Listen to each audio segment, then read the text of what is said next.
Topic शुरू करने से पहले एक छोटा सा instruction, best books for first year engineering students का लिंक मैंने डाल दिया है डिस्क्रिप्शन में। आप हमारे टेलीग्राम चैनल को भी ज्वाइन कर सकते हैं, उसका लिंक डिस्क्रिप्शन और फर्स्ट कमेंट में है। आज मैं आप लोगों के सामने क्वेश्चन लेकर आया हूं एनआईटी कुरुक्षेत्र 2005 में पूछा गया सवाल। ये भी बेस्ड है रैंक ऑफ मैट्रिक्स पर, ठीक है। इसमें क्या बोल रहा है कि एक मैट्रिक्स आपको गिवन है ऑर्डर 3x3 का, आपको order for non singular matrix P and Q such that P and Q is the normal form. अपने को फाइंड आउट करना है पी और क्यू मैट्रिक्स जो नॉन सिंगुलर है। नॉन सिंगुलर कहने का मतलब जिनका डिटरमिनेंट का वैल्यू 0 नहीं आता, ठीक है। तो P और Q नॉन सिंगुलर मैट्रिक्स है और P A Q जो है वो नॉर्मल फॉर्म में आना चाहिए। मतलब जब मैं matrix P, matrix A, matrix Q तीनों को मल्टीप्लाई करूंगा इसी ऑर्डर में तो मेरे को एक नॉर्मल फॉर्म का मैट्रिक्स मिलेगा, ठीक है। तो और उसके बाद मुझे क्या निकालना है, hence find the rank of matrix A, मतलब मेरे को इस मैट्रिक्स का क्या निकालना है, रैंक भी निकालना है, ठीक है। तो मेरे को P और Q एक मैट्रिक्स दिया है, उससे मेरे को 2 मैट्रिक्स और निकालने हैं। इस टाइप का ये नया सा क्वेश्चन है। तो चलिए अपन इसको समझने की कोशिश करते हैं कैसे बनेगा। देखो अपन गॉस जॉर्डन मेथड पढ़े हैं जिसमें अपन इनवर्स ऑफ मैट्रिक्स निकालते थे। तो गॉस जॉर्डन मेथड में अपन क्या करते थे, अपन एलिमेंट्री ऑपरेशन लगाते थे और रो ऑपरेशन, कॉलम ऑपरेशन अपन अप्लाई करते थे, ठीक है। वही सेम काम अपने को यहां भी करना है, इस क्वेश्चन में भी करना है लेकिन करने का जो तरीका है, ऑपरेशन वही लगेंगे, अपना कॉन्सेप्ट पूरा सेम रहेगा, लेकिन लगाने का जो तरीका है थोड़ा सा चेंज हो जाएगा, ठीक है। कैसे, चलिए समझाता हूं। पहली बात आप ये बात को समझिए कि मैट्रिक्स ए को आप क्या लिख सकते हो, मैट्रिक्स ए को आप लिख सकते हो आई इंटू ए इंटू आई। हाँ या ना बोलो। आई क्या होता है, आइडेंटिटी मैट्रिक्स, और इसे किसी भी मैट्रिक्स से मल्टीप्लाई करो तो मेरे को सेम मैट्रिक्स मिलता है। तो मतलब मैं आई ए आई करूंगा तो मुझे ए ही मैट्रिक्स मिलेगा। क्लियर हो रही है बात, ठीक है। अब आप बात को समझिए, मैं यहां पर क्या करने वाला हूं, पहले मैं मैट्रिक्स ए पुट कर देता हूं। मैट्रिक्स ए मेरे पास क्या है, 1 1 एंड 2, फिर दिया 1 2 एंड 3 और दिया 0 -1 एंड -1, ठीक है। और ये मेरे पास है आई की जगह मैं कितना पुट करूंगा, 1 0 0 0 1 0 एंड 0 0 1, ठीक है। फिर मैट्रिक्स से फिर मैं पुट करूंगा 1 0 0 0 1 0 एंड 0 0 1। क्लियर हो रही है बात। अब समझिए बात को, अपन यहां पर जैसे गॉस जॉर्डन मेथड होता था, अपन क्या लिखते थे, ए इक्वल टू आई ए या ए इक्वल टू ए आई, और जो ऑपरेशन अपन मैट्रिक्स ए में लगाते थे वही सेम ऑपरेशन अपन आइडेंटिटी मैट्रिक्स में लगाते चलते थे। अपने आइडेंटिटी मैट्रिक्स को अपन कन्वर्ट कर देते थे ए इनवर्स में, और जो मैट्रिक्स ए रहता था वो कन्वर्ट हो जाता था आइडेंटिटी मैट्रिक्स में, तो हम लोग को ए इनवर्स मिल जाता था। फाइंडिंग ए इनवर्स अपन कर लेते थे। वही सेम काम अपन यहाँ पे भी करेंगे। अपन इस मैट्रिक्स ए को क्या बनाने की कोशिश करेंगे, आइडेंटिटी मैट्रिक्स, ठीक है।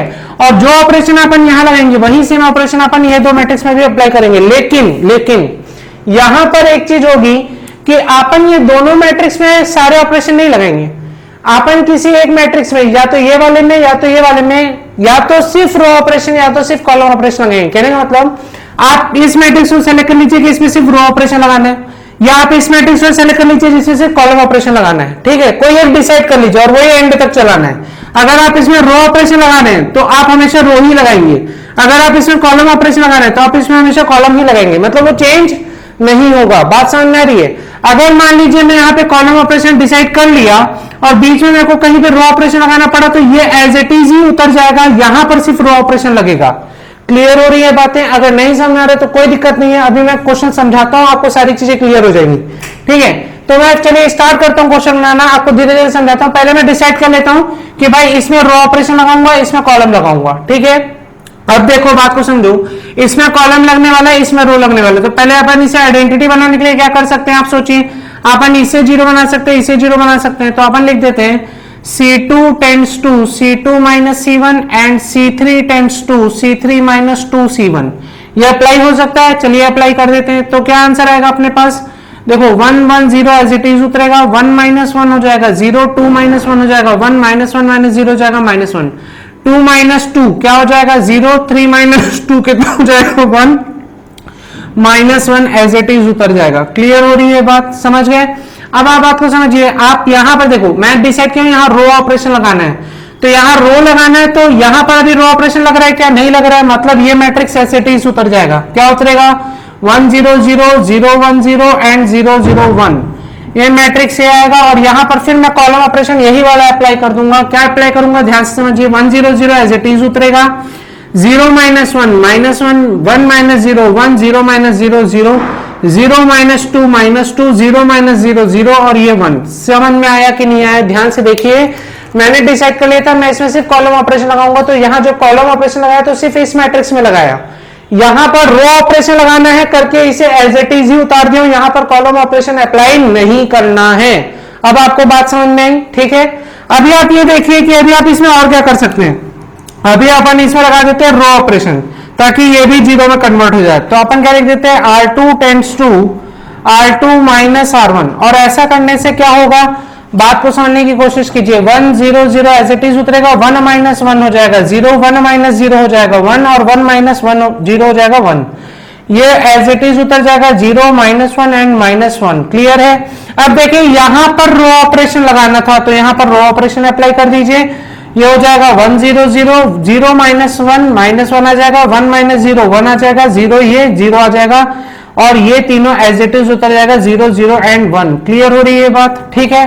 फिर ये मैट्रिक्स से और ये एज इट इज उतरेगा। आप देखिए यहां पर कॉलम ऑपरेशन लगाना था, यहां रो लगाया जा रहा है, इसलिए ये एज इट इज उतर जाएगा 1 minus 1 minus 2 0 1 and 0 0 0 and 1। Clear हुआ ये बात। अब आप ध्यान से देखिए, अभी आप और क्या कर सकते हैं, अभी अपन कर सकते हैं कि अपन इसे 0 बना सकते हैं, ठीक है। तो मैं क्या लिख रहा हूं, column 3 tends to column 3 minus column 2, ठीक है। तो मैं वो ऑपरेशन कहां लगा रहा हूं, मैं यहां पर लगा देता हूं। पहले मैं लाइन खींच देता हूं बीच में ताकि पार्टीशन अपन कर सकें बोर्ड का, अपने को स्पेस मिल जाए, ठीक है। मैं यहां पर क्या लिख रहा हूं, मैं अब ऑपरेशन लगा रहा हूं, चेक कीजिएगा। मैं इसे 0 बनाना चाह रहा हूं, तो मैं लिख रहा हूं column 3 tends to column 3 minus column 2। Clear है। और जब मैं ऐसा करूंगा तो ये कन्वर्ट हो जाएगा, चेक कीजिए, 1 0 0 as it is, 0 1 minus 1 as it is, but ये क्या हो जाएगा 0 माइनस 0 0 1 माइनस 1 0 माइनस 1। देखिए माइनस 1 माइनस ऑफ माइनस 1 मतलब क्या हो जाएगा, ये हो जाएगा आपका 0 में कन्वर्ट हो जाएगा। समझ में आ रही है बात। अब देखिए यहां पर लगता है सिर्फ रो ऑपरेशन, तो इसे एज इट इज उतार दीजिए क्योंकि अभी अपन कॉलम ऑपरेशन लगा रहे हैं। तो ये हो जाएगा -1 1 0, और ये उतर जाएगा 0 0 एंड 1, ठीक है, मैट्रिक्स से। और इसे मैं उतारूंगा तो ये क्या हो जाएगा, ध्यान से देखिए, कॉलम ये 1 0 0 एज इट इज, ये उतरेगा -1 1 0, ठीक है। ये क्या हो जाएगा -2 -1, कितना हो जाएगा चेक कीजिए, सॉरी -2 माइनस ऑफ -1, तो ये -2 प्लस 1 में बनेगा, -2 प्लस 1 -1 आ जाएगा, ठीक है। 0 माइनस 1 आ जाएगा, 1 माइनस 0 1 में कन्वर्ट हो जाएगा। क्लियर हो गया। अब देखिए अपन और क्या कर सकते हैं, अभी अपन चाहें तो अपन इसे अब 0 बनाना है और इसे 1 बनाना है, तो यहां पे रो ऑपरेशन लगाना पड़ेगा। रो ऑपरेशन लगाऊंगा तो ये क्या हो जाएगा, ध्यान से देखिए, रो ऑपरेशन लगाने से R3 टेंड्स टू हो जाता है R3 प्लस R2 आप कर दीजिए, ठीक है। रो ऑपरेशन लगाना है तो ये किस में कन्वर्ट हो जाएगा, चेक कीजिए, 1 0 0 0 1 0 0 0 0। क्लियर हुआ। और देखिए ये आ गया नॉर्मल फॉर्म में, अपने को क्या लेना था, such that in the normal form. ये नॉर्मल फॉर्म है भाई, ये I2 आ रहा है ना, ये नॉर्मल फॉर्म बन गया। नॉर्मल फॉर्म मतलब समझते हो, नॉर्मल फॉर्म कहने का मतलब क्या होता है कि एक आइडेंटिटी मैट्रिक्स आना चाहिए और बाकी सारी रो और कॉलम 0 हो जाने चाहिए। आइडेंटिटी मैट्रिक्स यहाँ पे आ रहा है ऑर्डर 2 का, और बाकी सब क्या हो रहा है 0 0 0 0 में कन्वर्ट हो जा रहा है। That is the normal form. बात समझ में आ रहा है कि नहीं आ रहा है, ठीक है। ये नॉर्मल फॉर्म में कन्वर्ट हो चुका है और यही मुझे जाना था मेन, और कुछ नहीं करना था। अब यहां पर देखो रो ऑपरेशन नहीं लगता है तो रो लगा दीजिए। ये हो जाएगा 1 0 0, ये हो जाएगा -1 1 0, ये हो जाएगा 0 minus 1 -1, 0 plus 1 plus 1 and 1 plus 0 1, ठीक है। ये मैट्रिक्स है और ये मेरे पास आ गया 1 -1 -1 0 1 एंड -1 0 0 एंड 1। क्लियर है। तो यही मेरा आंसर है मेन। देखिए अब ये मेरे पास क्या आ गया, ये मेरे पास आ गया नॉर्मल फॉर्म, ठीक है। ये मेरे पास क्या आ गया, नॉर्मल फॉर्म इक्वल टू मेरे पास क्या आ गया, ये आ गया P, ये आ गया A, ये आ गया Q, मतलब मुझे मिल गया है मैट्रिक्स P और मैट्रिक्स Q। क्लियर हो रही है बात कि नहीं हो रही है। देखिए नॉर्मल फॉर्म में ला चुका हूं। नॉर्मल फॉर्म मतलब क्या होता है, I2 रैंक ऑर्डर 2 का आइडेंटिटी मैट्रिक्स, और ये 0 0, बाकी सारे रो और कॉलम तो क्या है 0 हो गए हैं ना। बात समझ में आ रहा है कि नहीं आ रहा है। तो मेरे को मैट्रिक्स P भी मिल चुका है, मैट्रिक्स Q भी मिल चुका है, ठीक है। तो यही तो मेरे को निकालना था, नॉन सिंगुलर मैट्रिक्स। और नॉन चेक करना है अगर तो आप इसका डिटरमिनेंट निकाल के देख लो, P और Q का दोनों नॉन जीरो आना चाहिए, ठीक है। और hence find the rank of matrix. तो रैंक ऑफ मैट्रिक्स क्या है, इस मैट्रिक्स ए का रैंक कितना दिख रहा है, 2 दिख रहा है, तो ये भी मेरा आंसर आ चुका है। मैं यहां पे क्या लिखूंगा, hence rank of matrix is 2। अपन क्या लिखेंगे, hence rank of matrix A is equal to कितना लिख देंगे, 2 लिख देंगे, ये अपना आंसर हो जाएगा। बात समझ में आ रहा है कि नहीं आ रहा है? आई होप आप सभी को ये क्वेश्चन समझ में आ गया होगा। ये तो मैंने स्क्वायर मैट्रिक्स के लिए समझाया, अभी मैं आपको एक रेक्टेंगुलर मैट्रिक्स के लिए ऐसा ही सेम क्वेश्चन करवाता हूं, ठीक है, जो मुंबई यूनिवर्सिटी में पूछा गया है। ठीक, जल्दी नोट कीजिए। आइए अब देखते हैं अपना नेक्स्ट क्वेश्चन क्या बोल रहा है। मुंबई यूनिवर्सिटी 2007 में और छत्तीसगढ़ स्वामी विवेकानंद टेक्निकल यूनिवर्सिटी 2009 में पूछा गया ये सवाल।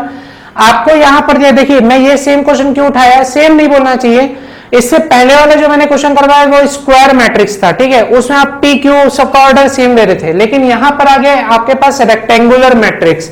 इसका ऑर्डर आपको कितना है, आप चेक कीजिए, इसका ऑर्डर आपको दिख रहा है 3x4, मतलब इसमें 3 रो है और 4 कॉलम है। ऐसे मैट्रिक्स को कैसे सॉल्व करेंगे, और इस मैट्रिक्स के थ्रू अपन पी और क्यू दो मैट्रिक्स कैसे निकालेंगे जो नॉन सिंगुलर हो, जिनका डिटरमिनेंट का वैल्यू 0 ना आए, नॉन जीरो आए, ठीक है। तो देखिए, इसको समझने के लिए आपको थोड़ा सा मल्टीप्लिकेशन का लॉजिक समझना पड़ेगा, जो मैंने आपको बेसिक चीजें पढ़ाई थी। याद कीजिए, जो बेसिक चीजें पढ़ाया था, दो मैट्रिक्स आपस में मल्टीप्लाई कब होते हैं, जब पहले मैट्रिक्स का कॉलम और दूसरे मैट्रिक्स का रो सेम हो। समझ में आ रही बात? तो यहां पर भी मैं वैसे ही कुछ कॉन्सेप्ट लूंगा, मेरा कॉन्सेप्ट सेम रहेगा, ए इक्वल टू आएगा आई ए आई, लेकिन ऑर्डर सबका डिफरेंट होगा। बात को समझने की कोशिश कीजिएगा, सबका ऑर्डर कैसे होने वाला है, डिफरेंट होने वाला है। मैं आपको ऑर्डर के साथ लिख के समझाता हूं ताकि आपको सारी चीजें क्लियर हो। आपको जो मैट्रिक्स चाहिए ए, उसका ऑर्डर कितना है आप चेक कीजिए, इसका ऑर्डर आपके पास 3x4, मतलब आप ऐसे मैट्रिक्स को मल्टीप्लाई कीजिए जिसको मल्टीप्लाई करने से 3x4 ऑर्डर का मैट्रिक्स ए आए। तो मैं पहले एक मैट्रिक्स लूंगा आई, इसका ऑर्डर मैं ले लेता हूं 3x3, फिर मैट्रिक्स ए तो सेम ही रहेगा 3x4। आप चेक कर लो, ये दोनों मल्टीप्लाई हो रहे हैं, इसका कॉलम इसकी रो सेम है 3 और 3, तो मल्टीप्लाई करेंगे तो ऑर्डर कितना आएगा, 3x4 आएगा, ठीक है। और इसको मल्टीप्लाई करेंगे अपन आइडेंटिटी मैट्रिक्स जिसका ऑर्डर कितना हो, 4x4, ताकि ये दोनों भी आपस में मल्टीप्लाई हो जाए।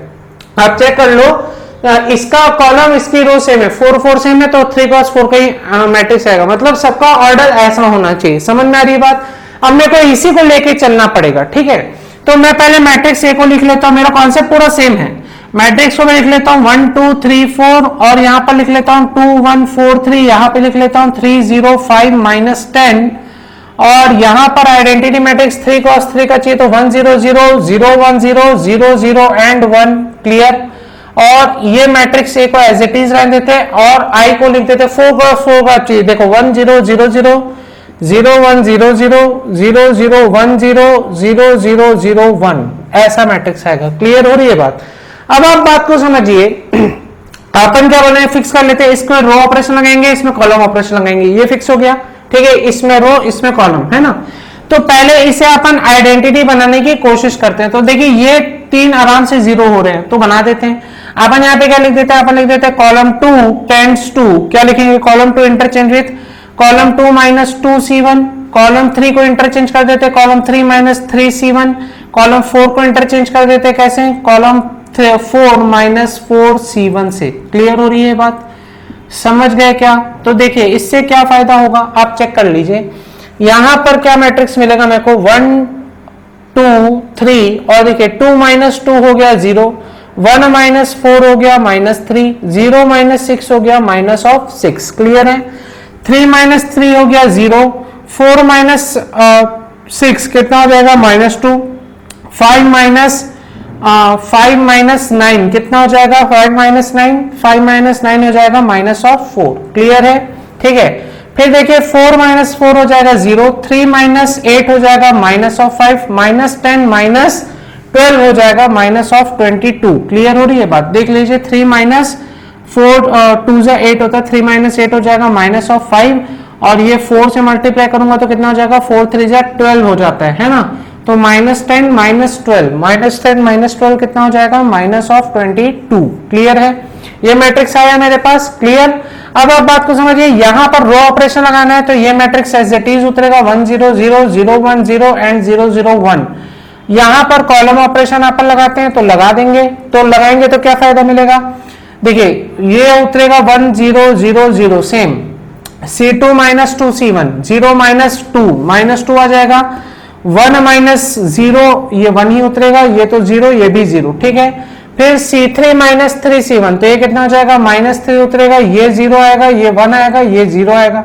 और यहाँ पर 0 माइनस 4 तो ये उतरेगा -4, ये उतरेगा 0, ये भी 0, ये 1। क्लियर है, ठीक है। ये आया सेम चीज। अब ध्यान से देखिए, अपन और क्या कर सकते हैं, अपन कर सकते हैं कि अपन इन दोनों को 0 बना सकते हैं, 2 और 3 को। तो अपन लगा देंगे रो ऑपरेशन। रो ऑपरेशन के तहत अपन क्या लिखेंगे, R2 tends to R2 minus 2R1 and R3 tends to R3 minus 3R1, ठीक है। ये दो ऑपरेशन एक साथ अपन लगाएंगे।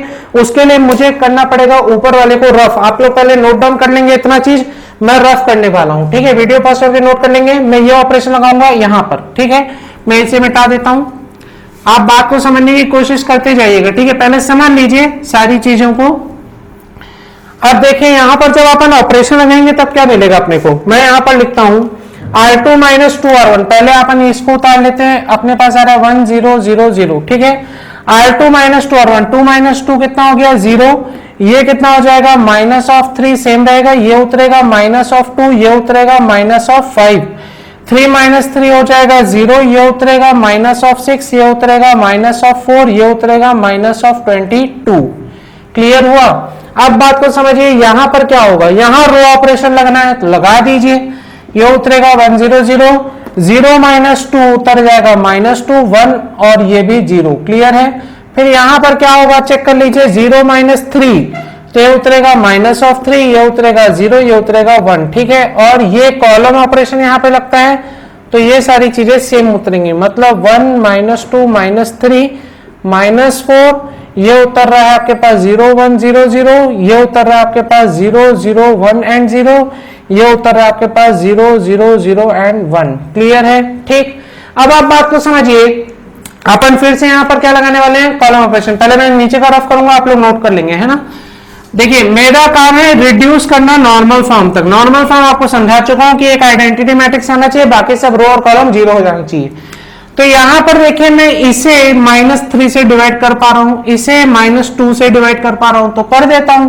तो मैं यहां पर क्या लिख देता हूं, column 2 interchange with column 2 by -2 and column 3 interchange with, sorry यहां पे -3 और column 3 interchange with column 3 by -2। Clear है। ऐसा इंटरचेंज करने से फायदा क्या मिलेगा आप चेक कर लीजिए, 1 0 0 सेम उतरेगा, ये हो जाएगा 0 1 एंड 2, ये आपके पास हो जाएगा 0 1 एंड 2, ये आपके पास हो जाएगा 0 -5 -22। क्लियर है। यहां पे कॉलम ऑपरेशन नहीं लगता, यहां पर रो ऑपरेशन लगता है, तो अपन इसे सेम उतार देंगे 1 0 0 -2 1 0 -3 0 1, ठीक है। और ये मैट्रिक्स ए आया, इसे मैं इंटरचेंज करूंगा तो यहां पर क्या हो जाएगा 1 0 0 0, ये उतर जाएगा आपके पास -3 से आप डिवाइड कर रहे हैं तो -2/3, ये उतर जाएगा -1। देखिए मेरे को इसको बड़ा लिखना पड़ेगा थोड़ा सा, मैं यहां पर लिख देता हूं क्या। आप देखिए कॉलम पहले तो आप लिख लीजिए 1 0 0 0, ठीक है। फिर आप लिख दीजिए माइनस, ये कितना हो जाएगा -2/-3, तो ये उतर जाएगा 2/3 ओनली, है ना। ये कितना आ जाएगा 2/3 ओनली। और यहां पर कितना हो जाएगा -1/3, ये हो जाएगा 0, ये भी हो जाएगा 0। क्लियर हुआ ये चीज कि नहीं हुआ, ठीक है। अब देखिए यहां पर जब आप -3 से डिवाइड करेंगे तो ये कितना उतर जाएगा आपके पास 3/2, ये उतर जाएगा 0, ये उतर जाएगा आपके पास -3 से डिवाइड कर रहे हैं, सॉरी -2 से, तो -1/2, ये कितना हो जाएगा 0। क्लियर है। और यहां पर ये उतर जाएगा सेम -4 0 0 एंड 1। क्लियर है। अब देखिए आपको ये सेम दिख रहा है ना, तो अपन इसे 0 बना सकते हैं डायरेक्ट। क्लियर है। तो अपन यहाँ पे क्या लिख देते हैं, अपन लिख देते हैं column 3 interchange with column 3 minus column 2, तो ये पूरा पोर्शन क्या हो जाएगा 0 बन जाएगा, ठीक है। और अपन इसे भी चेंज कर सकते हैं, तो अपन यहां पर क्या लिख देते हैं, अपन लिख देते हैं column 4 interchange with column 4 plus 5C2। Clear है। 5C2 से ऐड कर देंगे तो ये भी चेंज हो जाएगा। देखिए -5 + 5 हो जाएगा 0, ठीक है। आप आगे देख लेंगे क्या होने वाला है। तो यहां पर मैं मैट्रिक्स बनाता हूं, तो ये क्या बन जाएगा 1 0 0, ये बन जाएगा 0 1 एंड 2, ठीक है। देखिए कॉलम 3 माइनस कॉलम 2 कर रहे हैं तो ये 0 0 0 में कन्वर्ट हो जाएगा, पूरा तीनों 0 हो जाएगा, ठीक है। और ये कन्वर्ट जब होगा तब कितना आएगा आप चेक कीजिए, C4 प्लस 5C2 ना, तो ये तो जीरो ही हो जाएगा, C4 प्लस 5C2 तो ये भी जीरो बन जाएगा, C4 प्लस 5C2 तो 5 टू जा होता है आपके पास 10, माइनस 22 प्लस 10 कितना आ जाएगा, माइनस ऑफ 12 आपके पास आंसर आ जाएगा। क्लियर है, ये आपके पास आया। ठीक, अब आप यहाँ पे चेक कीजिए, यहाँ पे तो अपने सिर्फ रो ऑपरेशन लगता है तो इसे एज इट इज उतारना होगा 100, ठीक है। और क्या उतरेगा अपने पास, -2 10 ये उतर रहा है, -3 0 1, ठीक, ये मैट्रिक्स ए। और यहां पर फिर से अपने को कॉलम ऑपरेशन लगाना है तो ये कितना उतर जाएगा, देखिए मैं ध्यान से लिख दे रहा हूं, यहां पर बात को समझने की कोशिश कीजिएगा, 1 0 0 0, ठीक। और ये 2/, देखो ये तो चेंज नहीं हो रहा है, इससे एज इट इज उतारे 2/3 -1/3 0 0, ठीक है। अब ये चेंज होगा 3/2 -2/3, 3/2 -2/3 कितना आ जाएगा, यहां पे मैं सॉल्व करता हूं, 3/2 -2/3 तो एलसीएम हो जाएगा 6, ऊपर हो जाएगा 9, माइनस हो जाएगा 4 मतलब 5/6, तो ये आंसर यहां पे आ जाएगा 5/6। 0 माइनस 1/3 मतलब बन जाएगा 1/3, -1/2 सेम, और ये उतर जाएगा 0, ठीक है। C3 माइनस C2 हो चुका है। अब अपन यहां पर आते हैं -4, अब आप इसे चेक कीजिए, यहां पर क्या होगा, -4 प्लस 5C2 मतलब -4 प्लस 10/3 तो एलसीएम कितना आ जाएगा, -12 प्लस 10 मतलब आ जाएगा -2/3, तो ये पहला उतर आ रहा है -2/3, ठीक है। फिर क्या हो जाएगा 0 प्लस ये, तो ये उतर जाएगा -5/3, ये तो हो जाएगा 0, और ये कितना उतर जाएगा 1, ठीक है। ये भी आ गया। आई होप आप सभी को यहां तक समझ में आ गया होगा, मैं इसे भी अब रफ कर रहा हूं, ठीक है। ध्यान से देखते जाइएगा, क्वेश्चन बस सॉल्व होने ही वाला है, ठीक है, घबराने की जरूरत नहीं है बिल्कुल भी। अपन बस क्या कर रहे हैं, नॉर्मल फॉर्म में लाने की कोशिश कर रहे हैं। नॉर्मल फॉर्म मतलब एक आइडेंटिटी मैट्रिक्स कन्वर्ट करना है, ठीक है। तो यहां तक हमारी कहानी हो चुकी है। अब आप आगे देखिए, आगे क्या करने वाला हूं मैं, ठीक है, ध्यान से समझने की कोशिश कीजिएगा। क्या होगा, ये देखिए 1 1 में आ ही चुका है ना, बस अपने को इससे पहले चेंज करना है, तो अपन यहाँ पे रो ऑपरेशन लगा सकते हैं। रो ऑपरेशन लगाएंगे तो भी अपने को फायदा मिल जाएगा, ये 0 में कन्वर्ट हो जाएगा डायरेक्ट, है ना। या भी अपन कॉलम ऑपरेशन और लगा सकते हैं, कॉलम ऑपरेशन लगाने के बाद इसे पहले 0 बना देते हैं, क्योंकि ये 0 बन जाएगा तो अपना फायदा ज्यादा है ना। देखिए ये 0 बनाना बहुत जरूरी है, ये 0 बनेगा तो अपना काम आसानी से हो जाएगा, फिर अपन रो ऑपरेशन भी लगा सकते हैं। तो मैं पहले इसे चेंज कर देता हूं, मैं यहाँ पे क्या लिख देता हूं, मैं लिख देता हूं C4 interchange with C4/-12 direct, ठीक है। C4/-12 कर दीजिए तो ये क्या हो जाएगा, आप चेक कीजिए 1 0 0, ठीक है। और ये कितना हो जाएगा 0 1 एंड 2, ठीक। ये आ जा रहा है 0 0 एंड 0, ये क्या हो जा रहा है 0 0 एंड 1। क्लियर है, समझिए क्या ये बात, ठीक है। ये 0 0 1 आ गया है ना। अब आप यहां पे चेक कीजिए, यहां पर क्या कहानी हो रही है, यहां पर आप कर सकते हैं क्या, ये तो रो ऑपरेशन नहीं लगेगा, वहां कॉलम लग रहा है तो इसे एज इट इज उतारना होगा, 1 0 0 -2 1 एंड 0 -3 0 एंड 1, ये हो गया मैट्रिक्स से। और यहां पर क्या हो जाएगा चेक कीजिए, 1 0 0 सेम उतरेगा, ठीक है। ये भी सेम उतरेगा, 2/3 -1/3 एंड 0 एंड 0। क्लियर है, या चलिए मैं इसे और बड़ा लिख देता हूं ताकि आप सभी को समझ में आए, 1 2/3 0 -1/3 0 0 0 0, ठीक है। और ये 5/6, ये आ रहा है 1/3, ये आ रहा है -1/2 और ये आ रहा है 0, ठीक है। और यहां पर क्या करना है, बाई -12 करना है। तो ये देखिए -2/3 इंटू -12 करूंगा तो ये प्लस हो जाएगा, यहाँ पे 12 आएगा तो 2 6 मतलब 1/18 आ जाएगा। क्लियर है।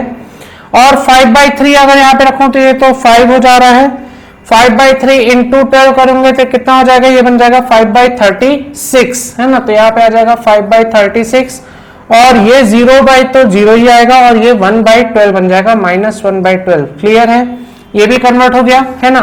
अब आप बात को समझिए, आप इसे इंटरचेंज कर सकते हैं और इसे 0 बना सकते हैं। तो मैं यहाँ पर दो चीजें करता हूं, पहले काम क्या करता हूं, मैं इसे कन्वर्ट कर देता हूं, इसे यहाँ पे इंटरचेंज कर देता हूं, मतलब लिख देता हूं कॉलम 3 इंटरचेंज विथ कॉलम 4, ठीक है। कॉलम 3 और कॉलम 4 को इंटरचेंज कर देते हैं, या चलिए पहले रो ऑपरेशन लगा दें क्या, हाँ तो रो ऑपरेशन लगा दीजिए, बहुत देर से रो ऑपरेशन नहीं लगा। तो रो ऑपरेशन लगाएंगे तो R3 टेंड्स टू क्या लिख सकता हूं, R3 -2 R2, ऐसा कर दूंगा तो भी मेरा काम बन जाएगा। क्या हो जाएगा 1 0, देखो 1 0 0 0 0 1 0 0, ये क्या हो जाएगा 0 और 2 माइनस 2 कितना हो गया 0 0 माइनस 0 1 माइनस 0। नहीं समझे क्या ये बात? क्लियर है? आ गया देखो आंसर, बस इंटरचेंज करना है, आंसर के करीब खड़े हैं। अब यहाँ पे रो ऑपरेशन लग रहा है, लगा दीजिए 1 0 0 माइनस 2 1 0 और R3 माइनस 2 R2, तो R3 मतलब -3 माइनस और ये हो जाएगा आपके पास +4, तो आंसर आ जाएगा 1। क्लियर है? और ये 0 माइनस 2 तो ये आ जाएगा -2, 1 माइनस 0 ये आ जाएगा 1, और खत्म हो गई कहानी अब आपकी। मैट्रिक्स से उतरा 1 0 0 0 2/3 -1/3 0 एंड 0। देखो इसको लिखने में दिक्कत हो रहा है क्योंकि बहुत बड़ा मैट्रिक्स बन रही है ना, तो अपन एक काम करते हैं, इसको थोड़ा सा बड़े में लिख देते हैं ताकि आप सभी को समझ में आ जाए। आंसर आ गया है, बिल्कुल घबराने की अब जरूरत नहीं है ना। आंसर के एकदम करीब करें अपन, ये क्या हो जाएगा 1 0 0 0, ये आ गया है 2/3 -1/3 0 0, ये आ गया आपके पास 5/6 1/3 -1/2 एंड 0, ये आ गया आपके पास 1/18 5/36 0 एंड -1/12, ये आ गया है। ठीक है, अब आप चेक कर लो, बस इसे इंटरचेंज करना है, आंसर तो आ ही गया अपना। अपन क्या लिखेंगे, कॉलम 3 इंटरचेंज विथ कॉलम 4, खत्म, आ गया आंसर। तो ये क्या हो गया, ये आ गया 1 0 0 1 0 0, ये आ गया आपके पास 0 0 1, ये आ गया 0 0 एंड 0, इंटरचेंज हो गया।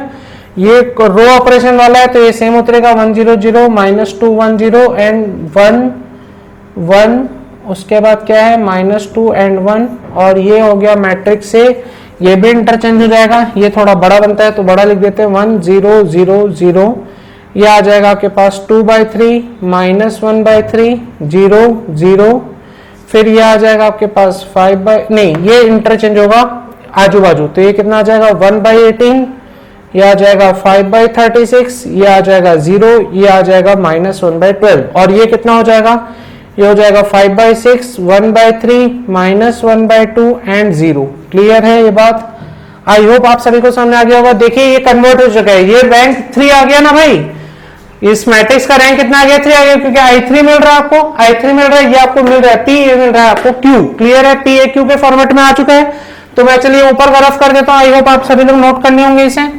ठीक है, मैं ये ऊपर का मिटा देता हूँ, मेरा आंसर आ ही चुका है। ठीक है, आ गया है, आ ही चुका है, क्या आ गया है, ये तो सामने ही दिख रहा है अपने को आंसर। तो अपन यहाँ पर क्या लिखेंगे, बात को समझने की कोशिश कीजिएगा। ये मेरा आंसर मेरे सामने दिख रहा है मेरे को, है ना, तो मैं इसे यहाँ पे क्या लिखूंगा, ये हटा देता हूँ। ये मेरे को क्या दिख रहा है, मेरे को दिख रहा है I3, रैंक ऑफ मैट्रिक्स कितना दिख रहा है, I3 0 0 0। ठीक है, I3 दिख गया मेरे को, और ये मेरे पास आ गया P, ये मेरे पास आ गया A, ये मेरे पास आ गया Q। ठीक है, तो मैट्रिक्स P क्या हो जाएगा, तो यहाँ पे मैं लिख दूंगा। ठीक है, मैं यहाँ पर, या चलिए मैं इसे पहले ऐसे लिख देता हूँ, ये मेरे पास आ गया है नॉर्मल फॉर्म। क्या आ गया है मेरे पास, नॉर्मल फॉर्म आ चुका है, P A Q का फॉर्मेट भी आ चुका है, ये नॉर्मल फॉर्म हुआ, ये P, ये A, ये Q। ठीक है ना, और यहाँ पे लिख देंगे hence rank of matrix A is equal to कितना है, 3 है। समझ गए? आई होप आप सभी को ये क्वेश्चन समझ में आ गया होगा। अगर आप लोग को इन दोनों क्वेश्चंस में किसी भी टाइप का डाउट है तो नीचे कमेंट सेक्शन में जरूर मेंशन कीजिएगा अपने डाउट्स को। और अब समय हो गया आज के क्वेश्चन का, जल्दी से इसे नोट कीजिए पहले।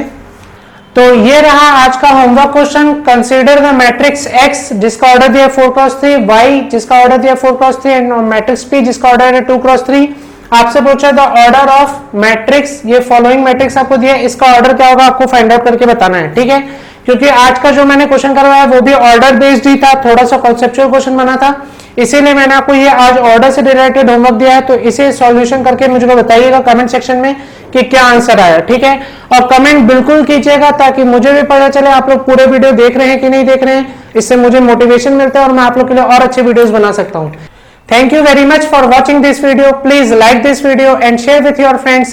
And if you are new to this channel, please subscribe to our channel and press on the bell icon for getting new updates and notifications. See you soon in our next video.